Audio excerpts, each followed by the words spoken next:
Chennai Royapuram RSRM மருத்துவமனையில் பிறந்து சில நாட்களேயான பச்சிளம் குழந்தை கடத்தப்பட்ட சம்பவம் தொடர்பாக நடவடிக்கை எடுக்கப்பட்டிருக்கிறது. குழந்தை தற்பொழுது மீட்கப்பட்டிருக்கிறது என்ற செய்தி கிடைத்திருக்கிறது. இதனை முக்கிய செய்தியாக பார்க்கிறோம். கூடுதல் விவரங்களோடு இணைகிறார் எமது செய்தியாளர் சாலமன். குழந்தை கடத்தப்பட்ட செய்தி கொஞ்ச நேரத்துக்கு முன்னாடி தான் பார்த்தோம். இப்போ குழந்தை மீட்கப்பட்டிருக்கிறது. இடையில என்ன நடந்தது, என்னென்ன நடவடிக்கை காவல்துறை தரப்புல இருந்து மேற்கொள்ளப்பட்டது, குழந்தை மீட்கப்பட்டது எப்படி, விரிவா பதிவு பண்ணுங்க.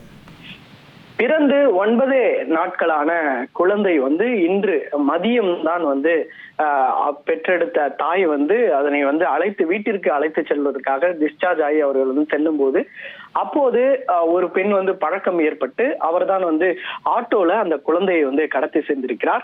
இது தொடர்பாக புகாரானது பாதிக்கப்பட்ட அந்த இளம் பெண் இது தொடர்பாக ராயபுரம் காவல் நிலையத்தில் புகார் கொடுத்திருக்கிறார்கள். 9 நாட்களான இந்த குழந்தை காணாமல் போன சம்பவத்தை கேட்டு அதிர்ச்சி அடைந்த போலீசார் உடனடியாக சம்பவ இடத்தில் இருந்த CCTV காட்சிகள் மற்றும் அதே போல அந்த மர்ம பெண் அவர் பக்கத்துல இருக்கக்கூடிய பல கடைகள்ல அவர் சில பொருட்களை ஜிபே மூலமாக அவர் வாங்கியிருக்கிறார். அதுல அவர் பணம் அனுப்பும் போது இருக்கக்கூடிய அந்த தொலைபேசி எண் மூலமாகவும் போலீசார் தீவிரமாக விசாரணை மேற்கொண்டதுல அந்த பெண் CCTV காட்சிகள் மூலமாக செல்லும் போது முதல்ல கொடுங்கையூர் வழியாக சென்றிருப்பதும் அதன் பிறகு புளியாந்தோப்பு வழியாக சென்றிருப்பதும் போலீசாருக்கு தெரிய வந்ததை அடுத்து போலீசார் தற்போது 5 மணி நேரத்திற்குள்ள, அதாவது துரிதமாக புகார் கொடுத்து 5 மணி நேரத்திற்குள்ள துரிதமாக செயல்பட்டு தற்போது குழந்தையை மீட்டிருக்கிறார்கள். அதே போன்ற அந்த குழந்தையை கடத்திய அந்த பெண்ணையும் போலீசார் கைது செய்திருக்கிறார். அந்த கைது செய்யப்பட்ட அந்த பெண்ணிடம் நடத்தப்பட்ட விசாரணையில பல்வேறு தகவல்களானது வெளியாகி இருக்கிறது. அந்த பெண் கொடுங்கையூர் பகுதியை சேர்ந்த ரோசி என்பதும் போலீசாரோட விசாரணையில தெரிய வந்திருக்குது. குறிப்பாக குழந்தையை அந்த பெண் கடத்தியவுடன் முதலாவதாக கொடுங்கையூர் சென்றிருக்கிறார். அதன் பின்னர் புளியந்தோப்பு சென்றிருக்கிறார். முதலாவதாக அவர் அந்த குழந்தையை கொண்டுட்டு ஒரு சர்ச்சுக்கு ஒரு சென்றிருப்பதும் அந்த குழந்தைக்கு அந்த பிளெஸிங்ஸ் வாங்குவதற்காக அந்த குழந்தையை எடுத்து சென்றிருப்பதும் அதன் பின்னர் அங்கிருந்து தான் அவர் கொடுங்கையூர் தனது வீட்டிற்கு செல்வதற்காக அவர் முயன்ற போது தான் அப்போது போலீசார் தடுத்து நிறுத்தி கைது செய்து அந்த குழந்தையை மீட்டிருக்கிறார்கள். அதே போன்ற அந்த பெண்ணையும் கைது செய்திருக்காரு.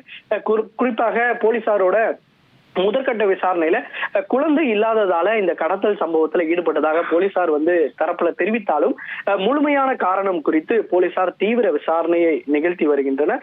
குறிப்பாக போரூர் மொகலிவாக்கம் பகுதியை சேர்ந்த கீதா தான் என்பவர் கடந்த 13ஆம் தேதி தான் ராயபுரத்துல இருக்கக்கூடிய அந்த RSRM அந்த அரசு மகப்பேறு மருத்துவமனையில பிரசவத்திற்காக அனுமதிக்கப்பட்டிருக்கிறார். அதன் பின்னர் கடந்த 15ஆம் தேதி அவருக்கு 12:30 மணி அளவுல அறுவை சிகிச்சை மூலமாக பெண் குழந்தை பிறந்திருக்கு. அவரது கணவர் சில வேலைகள் காரணமாக அவர் புறப்பட்டதால இன்று தனியாக இருக்கும் போது கடந்த 5 நாட்களாக அதே மருத்துவமனையில வேலை பார்த்த அந்த பெண் ரோசி என்ற பெண் தான் பழக்கம் ஏற்பட்டு அவர் தன்னுடன் யாரும் இல்லாதால, தனது கணவர் இல்லாதால அந்த பெண்ணிடம் சில உதவிகளை நாடி இருக்கிறார். அதே போன்று தான் இன்றும் அவர் டிஸ்சார்ஜ் ஆன போது அந்த பெண்ணும் டிஸ்சார்ஜ் ஆகியிருக்கிறார். தான் செல்லும் வழியில விடுவதாக கூறி அந்த குழந்தையை வாங்கி கொண்டு ஆட்டோவில் ஏறி தப்பி சென்றிருக்கிறார். இது தொடர்பாகத்தான் அந்த 9 நாட்களான குழந்தை காணாமல் போயிருக்கிறது. இது தொடர்பாக அந்த பாதிக்கப்பட்ட பெண் அளித்த புகாரின் பேரில் தான் தற்போது போலீசார் 5 மணி நேரத்துல துரிதமாக செயல்பட்டு கைது செய்திருக்கிறார்கள்.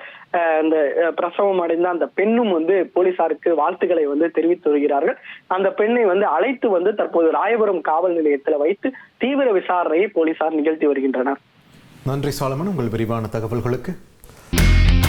இனி செல்லும் இடமெல்லாம் செய்தி. தந்தை டிவியின் வாட்ஸ்அப் சேனலை ஃபாலோ பண்ணினா செல்ல இருக்கும் இடமெல்லாம் செய்தி. இதோ QR கோட் இப்பவே ஸ்கேன் பண்ணுங்க, ஃபாலோ பண்ணுங்க.